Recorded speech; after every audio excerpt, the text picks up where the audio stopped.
Welcome to the Explainer from Motecker channel. Every now and then you come across a phrase that can just instantly elevate your English, making you sound more polished and, well, more professional. Today, we're going to unpack one of those. It's a simple little phrase, but wow, does it have a big impact. So let's jump right in. So, first things first. What on earth are we even talking about when we say a body of? Let's get a solid definition down. At its core, it's pretty simple. It just means a large amount or a big collection of something. But here's the key. It's not just a random pile of stuff. Think of it more like a single massive thing that's built from a lot of smaller, related pieces. It implies that it's all connected. And what kind of collection are we talking about here? Well, you wouldn't say a body of cars, for example.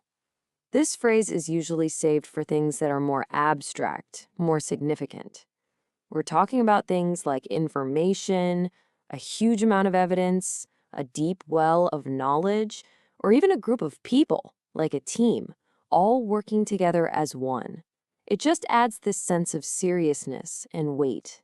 Okay, so we know what it means, but, and this is the important part, when do you actually use it? Where does it fit? Right. This is probably the biggest takeaway. You want to use this phrase only in formal or academic situations. So think essays for school, reports for work, maybe a big presentation.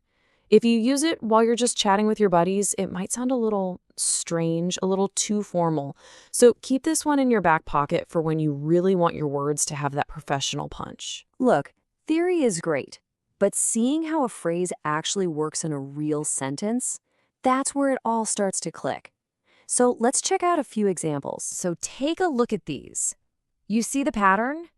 In English, you could say there's a lot of evidence, but listen to how much stronger there is a body of evidence sounds. It feels like a solid, complete set of proof.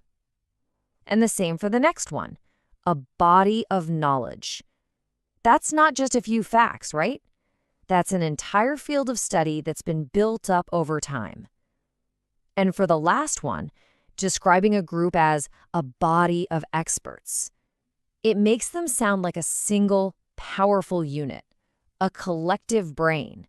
It really gives them authority. All right, so if you're going to remember just one thing from all this, what should it be? Let's get right to the point. Honestly, the best way to make a new phrase stick is to actually use it. So here's a little challenge for you.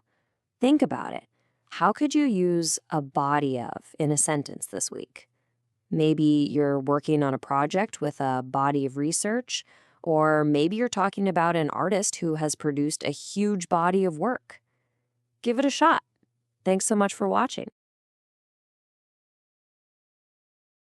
Thank you for watching this video. Hopefully useful. Don't forget to like and subscribe.